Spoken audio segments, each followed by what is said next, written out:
குரு வணக்கம். குரு வணக்கம் பாட அருள்நிதி ஸ்ரீராம் ஜெயபிரகாஷ் ஐயா அவர்களை அன்புடன் அழைக்கின்றோம். இறை வணக்கம். அழுத்தமெனும் உந்தாற்றல் ஒன்றைக் கொண்டே அணுமுதலாய் அண்ட கோடி அனைத்தும் மாக்கி வழுத்தும் ஓர் அறிவு முதல் ஐந்தும் ஆறும் வகை வகையாம் உயிரினங்கள் தோற்றுவித்து முழு திறன் உடன் காத்து முடிக்கும் மேலாம் முழு முதற் பொருளே நம் அறிவாயாற்றும் பழுத்த நிலை வரும் வரையில் நீ நான் என்போம். பழுத்த நிலை வரும் வரையில் நீ நான் என்போம். பதமடைந்தோம் ஒன்றானோம். பதமடைந்தோம் ஒன்றானோம் பரமானந்தம்.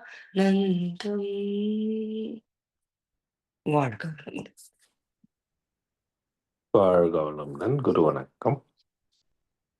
புருவத்திடை ஒன்றன் பூவிரலால் தொட்டு எந்தன் உயிருணர்த்தி புன் செயல்கள் பதிவழிந்து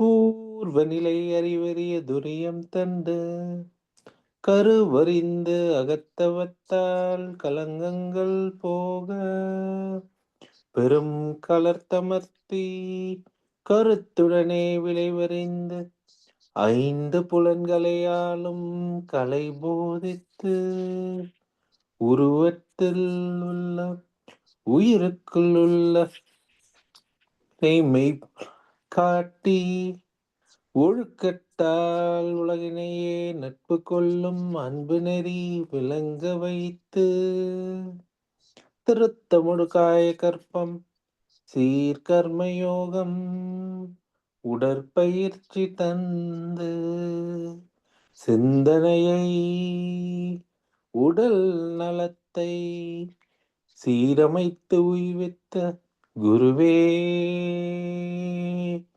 வாழ்க. குருவே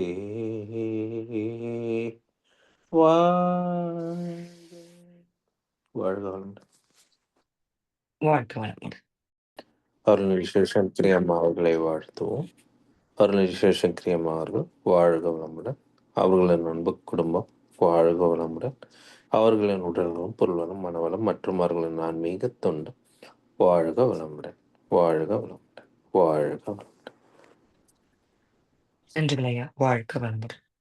தொடர்ந்து இன்றைய நற்சிந்தனை வழங்க நமது மூத்த பேராசிரியர் அருள்நிதி பழனிசாமி வேலுச்சாமி ஐயா அவர்களை அழைப்போம்.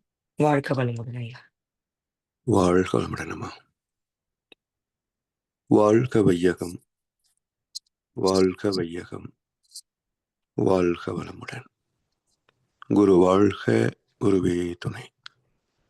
சான்றோர் பெருமக்களே, இன்றைய சிந்தனைக்கு ஆதி நிலை அறிவு நிலை என்ற தலைப்பில் உள்ள கவி வானவெளி வீடென்ற பேராதார வலிமை மிக்க வாழ்வடைந்தேன், அதுவரைக்கும் மோனவெளியை மறந்தே மூச்சு ஓடும் மனித உடல் வரை அறிவை எல்லை கட்டி யானடைந்த துன்பத்திற்கு அளவு இல்லை. இனி என்ன, இரண்டிடமும் ஒன்றே. அங்கே போன பின்னர் நிலைத்த பின்னர் உணர்ந்து கொண்டேன், பூர்வீக நிலை என்று புதிது அல்ல. வானவெளி வீடென்ற பேராதார வலிமை மிக்க வாழ்வடைந்தேன், வீடோ ஏக வெளி என துறவு எண்ணத்தில் பூண்டேன் ஒரு கவியில் சொல்வார். எல்லோருக்குமே வீடு இந்த உலகம் தானே. அதனால வீடு பேரு என்று தனியா பிரிச்சாங்க. உடல் வாழ்கின்ற இடம் வீடு, ஆத்மா அடைகின்ற இடம் வீடு பேரு. இந்த வீட்டில் இருந்து வீடு பேற்றை அடைய வேண்டும். என்பதில் 2 கருத்து சொல்லி வச்சிருக்கிறாங்க. இப்போ நம்முடைய வீடுகளுடைய அமைப்பு எப்படின்னு பாருங்க.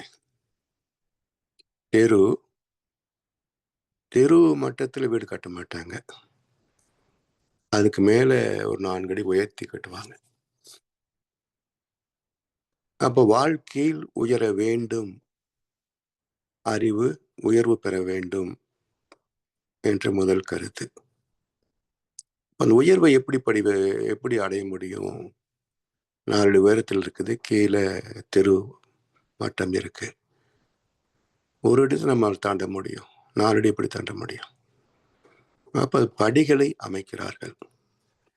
படி என்றால் படிக்கட்டு என்று மட்டுமல்ல, படித்தல், வாழ்க்கையை படித்தல், இயற்கையை படித்தல், அப்படி படிக்கணும். படித்தால்தான் உயர்வு பெற முடியும். இது எல்லாருக்கும் தெரியும். பள்ளி படிப்பு படித்தா தானே நல்ல வேலைக்கு போக முடியும். அதை மட்டும் பார்க்குறாங்களே தவிர, ஆன்மீகத்தை படித்தால் ஆத்மா வீடு பேறு பெறலாம் என்ற வாழ்க்கையின் மறுபக்கத்தை யாரும் சிந்திக்கிறது இல்லை. அப்படி 2ஐயும் படிக்கணும். பொருள் சார்ந்த கல்வி வேணும், ஆன்மா சார்ந்த கல்வி வேணும். 2ஐயும் படிப்பது. படி ஏறிய பிறகு நிலைப்படி, வாசக்கதவுக்கு நிலைப்படின்னு சொல்லுவாங்க. படித்தபடி நிலைத்தல், வாழ்ந்து காட்டுதல் அர்த்தம். அந்த நிலைப்படியை கடந்தால் நடைன்னு சொல்லுவாங்க. அதுக்கப்புறம் கூடத்தை சுற்றி அறைகள் இருக்கும். படித்தபடி வாழ்ந்து பார்க்கின்ற அனுபவங்கள். அப்படி பல அறைகள், பல உறவுகள், எல்லாரும் கூடுகின்ற இடம் கூடம். அப்படி கூடுகின்ற போது அவரவர் அனுபவங்களை பரிமாறிக்கொண்டு, அதில் உள்ள குறை நிறைகளை சீர்படுத்தி கொண்டு ஒரு கூட்டு முயற்சியாக முன்னேற்றத்தை நோக்கி நகரணும். அப்படி முன்னேறுகின்ற நிலை என்ன என்றால் முற்றம் பின்பகுதி. முற்றம் என்றால் முற்றிய நிலை, அறிவு முற்றிய நிலை. முற்றிய பிறகு பின்கதவை திறந்த வெளி என்ற சுத்த வெளி. அப்போ ஒரு வீட்டின் அமைப்பையே தமிழ்நாட்டில் எப்படி அமைச்சிருக்கிறாங்கன்னு பார்த்தீங்கன்னா, வாழ்க்கை என்பது கீழ்மட்டத்தில் தான் இருக்கும். அறியாமையில் தான் வாழ்க்கை ஆரம்பமாகும். அது வெளியிலே முடிய வேண்டிய வாழ்க்கை என்று வீட்டினுடைய அமைப்பை வச்சாங்க.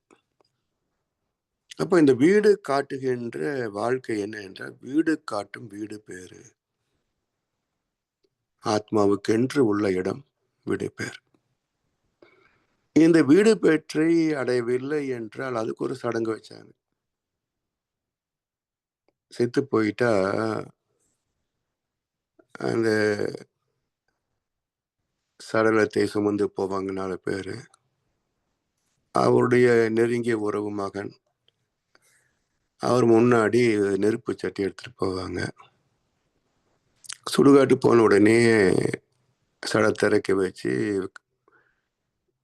விறகு கட்டெல்லாம் அடுக்கி நெருப்பு மூட்டணும். அதுக்கு முன்பாக அந்த நெருப்பு சட்டி எடுத்து போனார், அவருடைய தோல் பட்டையில ஒரு நீர் குடத்தை வைப்பாங்க. ஒரு ஓட்டையை போட்டு அதில் தண்ணி வெளியே வரும், சுற்றி வரணும் ஒரு சுற்று. 2ஆவது சுற்று முடிச்சோடனே இன்னொரு ஓட்டை, 3ஆவது சுற்று முடிக்கிற போது இன்னொரு ஓட்டை. 3ஆவது சுற்று முடிஞ்ச பிறகு அப்படியே பின்பக்கமாக கீழே விட்டுட்டு திரும்பி பார்க்காமல் வீடு போய் சேர் என்று சொல்லி அவங்க வீட்டுக்கு அனுப்பிடுவாங்க. இப்போ இதில் என்ன தத்துவம் அடங்கியிருக்கிறதுன்னு பாருங்க. இறந்து போனாரே, இவரு வாழ்க்கை முழுமையாக வாழவில்லை, அகாலத்தில் போய்விட்டார். காரணம் ஆணவம், கண்மம், மாயை என்ற 3 ஓட்டைகளிலே உயிரை செலவு செய்து அகாலத்தில் விழுந்து விட்டார். இவரை போலவே நீயும் வாழ்ந்து வீணாகாமல் வீடு பெற்றை அடையக்கூடிய வழியை பார்த்துக்கொள் இந்த வழியை திரும்பி கூட பார்த்திராத என்று திரும்பி பார்க்காமல் விடுபோச்சேர் என்று ஒரு அர்த்தமுள்ள சடங்கையும் இணைத்து வைத்தார்கள். அப்போ வாழ்கின்ற இடம் வாசம், வீடு, கடைசி இடம் சுடுகாடு. இந்த இரண்டுக்கும் இடையில 2 கட்டத்தை வச்சாங்க. மனிதன் வாழ்கின்ற இடம் வாசம், பக்குவம் பெறுகின்ற இடம் வனவாசம், ஞானம் பெறுகின்ற இடம் அஞ்ஞான வாசம் என்று 2 இதிகாசங்களில் இந்த தத்துவத்தை வச்சிருக்கிறாங்க. அப்ப வனவாசம் என்பது நம்மில் இருக்கின்ற வினைப்பதிவுகளை ஆராய்ந்து பார்த்து அவற்றை சீர்படுத்துகின்ற அற வாழ்க்கை. அப்படி வாழ்ந்து எல்லாம் இறைவனே என்று ஏற்கின்ற போது தான் என்ற அந்த உணர்வை அற்றுப்போன நிலையிலே வாழ்வதுதான் அஞ்ஞான வாசம். எங்க இருக்காங்கன்னு கண்டுபிடிக்க முடியாத அளவுக்கு இருக்கணும். மறைந்திருத்தல், நான் என்ற உணர்வை கடந்திருத்தல் அர்த்தம். இப்படி நாம் வாழ்கின்ற இடமே வீடுன்னு நினைக்கிறோம். இந்த வீடு பூமியில இருக்குது, பூமி சூரிய மண்டலத்துல இருக்குது, சூரிய மண்டலம் பால்வெளி மண்டலத்தில் இருக்குது, அது யூனிவர்ஸ் பிரபஞ்சத்துல இருக்குது, அது சுத்தவெளிக்குள்ள இருக்குது. எல்லாம் சுத்தவெளிக்குள்ளதான் வாழ்ந்துட்டு இருக்கிறோம். வேற எங்க இருக்கு வாழ்வதற்கு இடம்? எனவே வானவெளி வீடு என்ற பேராதார வலிமை மிக்க வாழ்வடைந்தேன். அது வரைக்கும் மோனவெளியை மறந்தே மூச்சு ஓடும் மனித உடல் வரை அறிவை எல்லை கட்டி அந்த வீடு பற்றி மறந்து விட்டு உடல் சார்ந்த வாழ்க்கையை சாஸ்வதம் என்று உண்டு உறங்கி தின்று திரிந்து எதற்கு என்றே ஒரு கேள்வி இல்லாமல் வாழ்ந்த கட்டம். இல்ல பெற்ற நன்மை தீமை என்ன என்று கூட கணக்கு பார்க்க தெரியாது. இதுதான் வாழ்க்கை, இதுதான் பயணம், இப்படித்தான் எல்லாரும் போறாங்க, நாம அப்படித்தான் ஓடணும் என்று இன்று வரைக்கும் எதற்காக இந்த வாழ்க்கை என்றே சிந்திக்க முடியாமல்,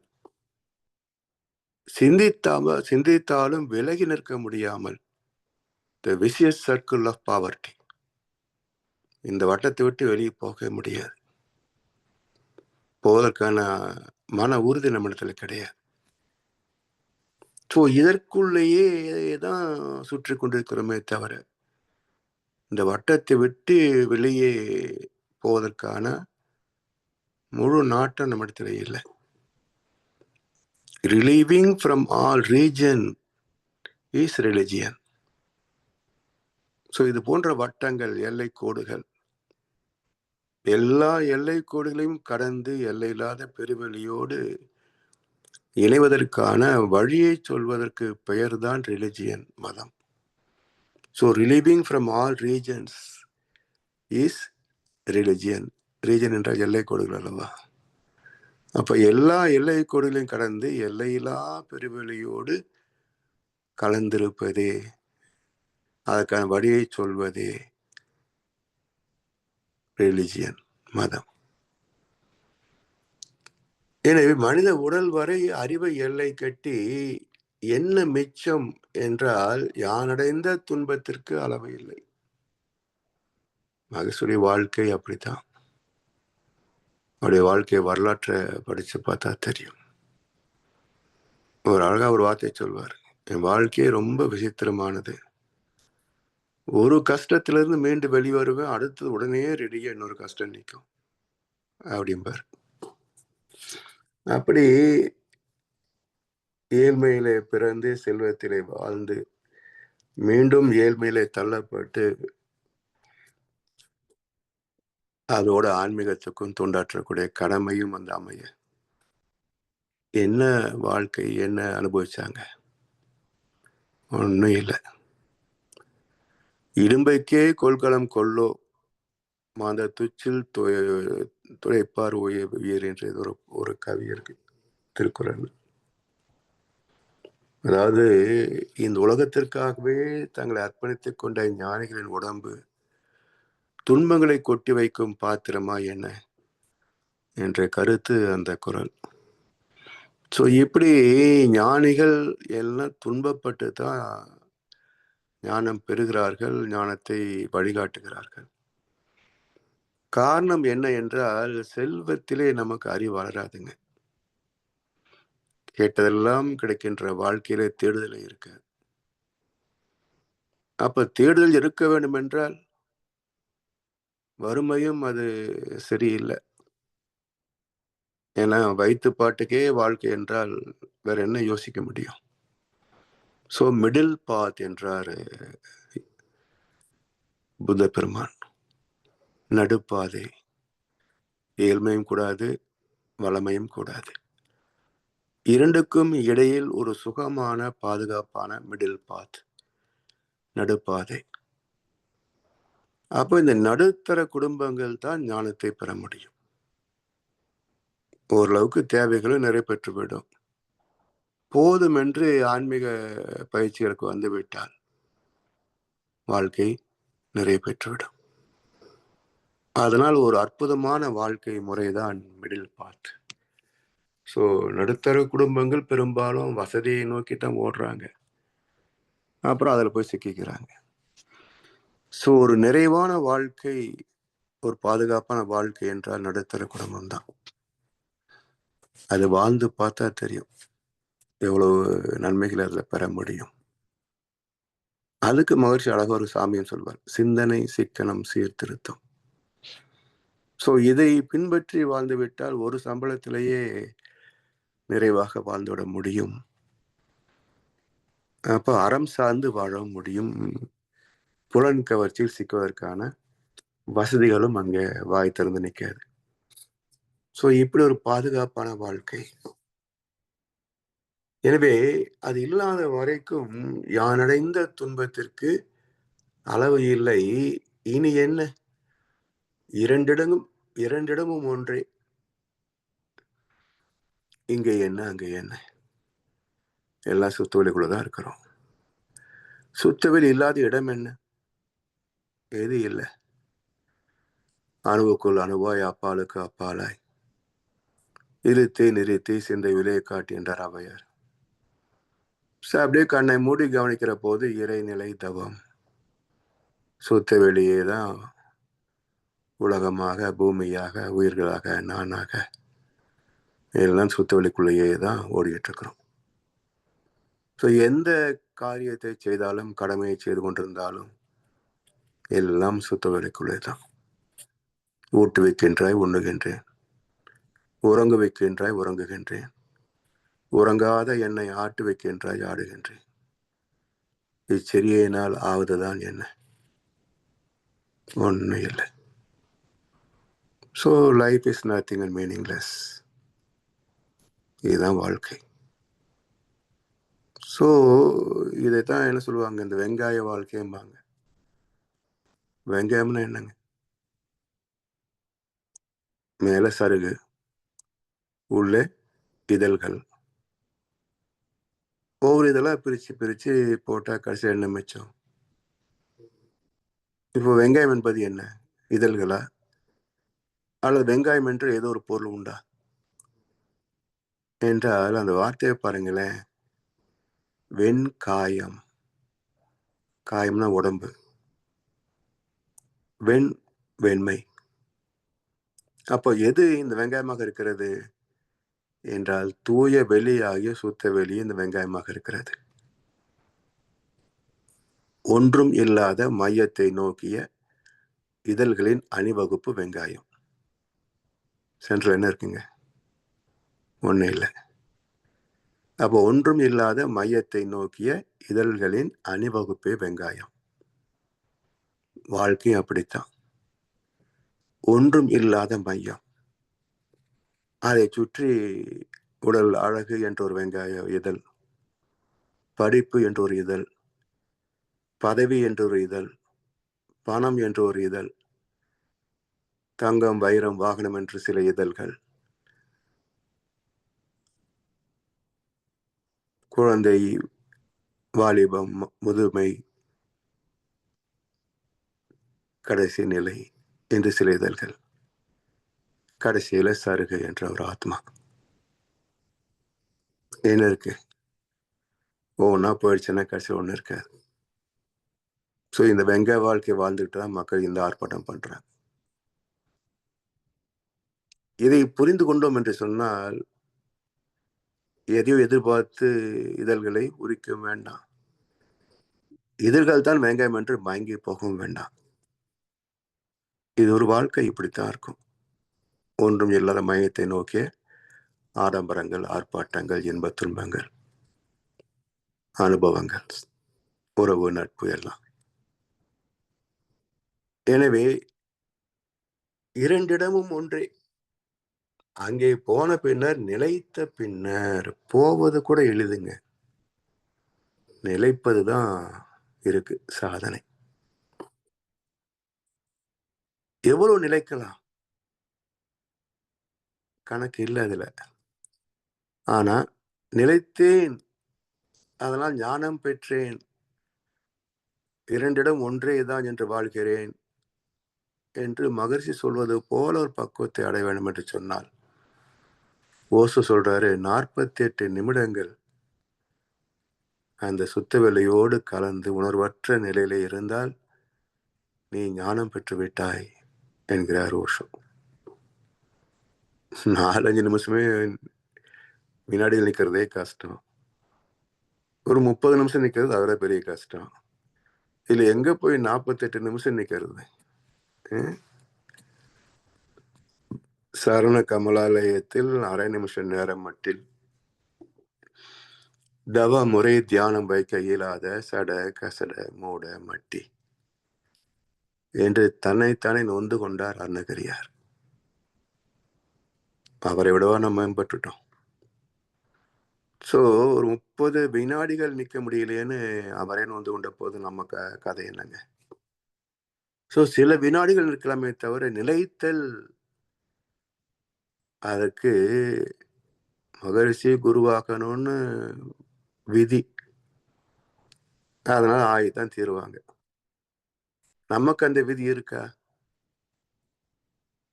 இல்லையா? ஸோ பிறப்பிலேயே ஒரு நோக்கம் அமைந்திருக்கும். இதுவரைக்கும் நம்ம வாழ முடியும் என்ற ஒரு நோக்கம் இருக்கும். அதுக்கு மேல் நாம் போக முடியாது. பொருளாக இருந்தாலும் சரி, ஆன்மீகமாக இருந்தாலும் சரி. ஏன்னா அந்த ஆத்ம தூய்மை இருக்கின்ற போதுதான் அது சிறு வயதிலேயே அந்த எண்ணம் வாழ்வதற்குள் நிலைத்து பேரின்பத்தை தூய்க்கும். 40 வயசுல வந்தவன் அவ்வளவுதான், பெருசா ஒன்றும் எதிர்பார்க்க முடியாது. 14 வயசுலேயே வந்திருந்தா எதிர்பார்க்கலாம். ஸோ இதோ இருக்கிற வரைக்கும் நல்லா இருக்கே, அதுக்கு ஒரு நன்றியை சொல்லி வாழ்ந்து போகலாமே தவிர ஞானம் பெறணுன்றதை எதிர்பார்க்கறது இருக்கணும், எண்ணம் இருக்கணும், இல்லைன்னா பயணிக்க முடியாது. இருந்தாலும் அது நம்பிடக்கூடாது. அடைந்து விடுவோம், வந்தா வரட்டும், வரலன்னா பரவாயில்ல. வரணும்னு இருந்தா வராமல் போகாது, வராதுன்னு இருந்தால் வந்து சேராது. விரும்புவதால் மட்டுமே வந்து விடுமா என்ன? ஆசைப்படுவதால் மட்டுமே அடைந்து விட முடியுமா என்ன? ஸோ நம் கடமை ஆரவாளின் நாட்டத்தை சிறக்கட்டும். எந்த அளவுக்கு முடியுமோ அந்த அளவு செய்துட்டு போயிட்டே இருப்போம். வர்றது என்று நிலைத்த பின்னர் உணர்ந்து கொண்டேன், பூர்வீக நிலை என்று புதிது அல்ல. எது புதுசுங்க? உடம்புகள் தான் மாறிக்கொண்டிருக்குது, வாழ்க்கை வசதிகள் மாறிக்கொண்டிருக்குது. சரி, இதுலேயும் ஆராய்ந்து பார்த்தால் என்னதான் வாழ்க்கை வசதிகள் உயர்ந்திருந்தாலும் எல்லாரும் பசிச்சா மண்ணுல விளைஞ்ச தாவரத்தை தான் சாப்பிட்டாக்கணும். எல்லாம் இங்கு உற்பத்தி செய்த ஆடையை தான் அணிந்தாகணும். Made in USA, made in America, Japan எடுத்துக்கிட்டாலும் எல்லாம் பூமி தான். மேட் இன் ஜூபிட்டர்னு யாராவது ஒன்று அனுபவிக்க முடியுமா? ஒன்றும் முடியாது. அப்போ எத்தனை காலங்கள் மாறினாலும் 5 புலன் தானே. அந்த 5 புலனுக்கு என்ன தேவையோ அதை தான் செய்ய முடியும். இனிப்பு என்ன முதல் காலத்து சாப்பிடாம இருந்தாங்க, பழங்களை சாப்பிட்டாங்க. பிறகு தீபாவளி பொங்கல்னு பலகாரம் சாப்பிட்டாங்க. இன்னைக்கு நினைச்சபடி கடையில் போய் எஸ்கேசின்னு தினசரி ஸ்வீட் காரம் காஃபி சாப்பிட்றோம். இனிப்பு ஒன்று தானே, வெரைட்டி வேற, சாப்பிட்ற அளவு வேற, அவ்வளோதானே வித்தியாசம். ஸோ இப்படி எல்லாம் வகுத்து பார்த்தோம் என்று சொன்னால் 5 புலன் சார்ந்த வாழ்க்கை தான். அன்றைக்கு ஆதி மனிதனாக இருந்தா என்ன, இன்றைக்கு நவநாகரிக மனிதனாக இருந்தா என்ன, எல்லாம் ஒரே வாழ்க்கை தான். அவனுக்கும் அஞ்சல் நிறைவு பெறல, இவ்வளவு வசதிகள் வந்த நமக்கும் நிறைய பெறல. 1000 இருந்தும் வசதிகள் இருந்தும் நோ பீஸ் ஆஃப் மைண்ட். ஏன்? Good people have peace of mind, bad people have pieces of mind. So சுக்கலான மனங்கள், இதை ஒட்டு போடுறது எப்படி? அதுக்கு தான் ஆன்மீகம். எனவே இதை புரிந்து கொண்டு இந்த வாழ்க்கை இன்றைக்கு நம்ம என்ன செய்ய போறோம், என்ன இருக்கு கடமைகள், அதை என்னுடைய அறிவுக்கும் திறமைக்கும் அனுபவத்திற்கும் ஏற்ப நான் எந்த அளவுக்கு சிறப்பாக செய்ய முடியும், செய்துவிட்டு நான் செய்தேன் நினைக்காம போயிட்டு இருக்க வேண்டியதுதான். எல்லாரும் தான் வந்துட்டு இருக்கிறாங்க, எல்லாரும் தான் எல்லாம் செய்யறாங்க, இல்லை நான் என்ன ஸ்பெஷலா செய்துட்டேன் என்ற ஒரு எண்ணம் எப்போ இருக்கணும். எவ்வளவு வெற்றிகள் வந்தாலும் 1/7 தான். இன்றைக்கு நான் பெறுகின்ற எல்லா வெற்றி தோல்வியும் காரணம் நான் மட்டுமே இல்லை, நம்முடைய முன்னோர்களும் மிக பெரும் பங்கு காரணம். அப்ப 7 தலைமுறைகளின் விளைவே ஒரு கட்டத்தில் ஒரு நேரத்தில் நாம் சந்திக்கின்ற வெற்றி தோல்வி என்றால் இதுல என் பங்கு என்பது 1/7 தானே. 6/7 வேற யாரோ. இதுல என்ன பெருமை இருக்கு எனக்கு, இல்லையா? ஸோ இதை நினைந்து விட்டால் அடக்கம் தானே வந்துடும். அதே போல துன்பம் வருகின்ற போது நான் என்ன பெரிய பாவம் பண்ணினேன், எல்லாம் 1/7 தான். 6/7 ஏற்கனவே கர்மயத்தில் தீயதாக இருந்திருக்குது. அப்போ ஏற்றுக்கொள்ளக்கூடிய மனசு. அப்ப கடலளவு கிடைத்தாலும் மயங்க மாட்டேன், அது கையளவே ஆனாலும் கலங்க மாட்டேன். உள்ளத்திலே உள்ளதுதான் உலகம் கண்ணா, இதை உணர்ந்து கொண்டேன், துன்பமெல்லாம் விலகும் கண்ணா. வாழ்ந்து பார்ப்போமே. வாழ்வளமுடன். வாய்ப்பளித்தானருக்கு நன்றி. நன்றிகள் ஐயா. தொடர்ந்து நமக்காக நற்சிந்தனை வழங்கிக் கொண்டிருக்கும் நமது மூத்த பேராசிரியர் அருள்நிதி பழனிசாமி வேலுச்சாமி ஐயா அவர்களை வாழ்த்துவோம். அருள்நிதி பழனிசாமி வேலுச்சாமி ஐயா அவர்களும் அவர் தம் அன்பு குடும்பமும் அருட்பேராற்றல் கருணையினால் உடல் நலம், நீலாயுள், நிறை செல்வம், உயர் புகழ், மெஞ்ஞானம் ஓங்கி வாழ்க வளமுடன், வாழ்க வளமுடன், வாழ்க வளமுடன். பாடல்கள் பாடி நிறைவு செய்வோம். வேதாத்திய பாடல் பாட அருள்நிதி முத்துச்சுடர்கொடி அம்மா அவர்களையும், உலக நல வாழ்த்து பாட அருள்நிதி ஸ்ரீராம் ஜெயபிரகாஷ் ஐயா அவர்களையும் அன்புடன் அழைக்கின்றோம்.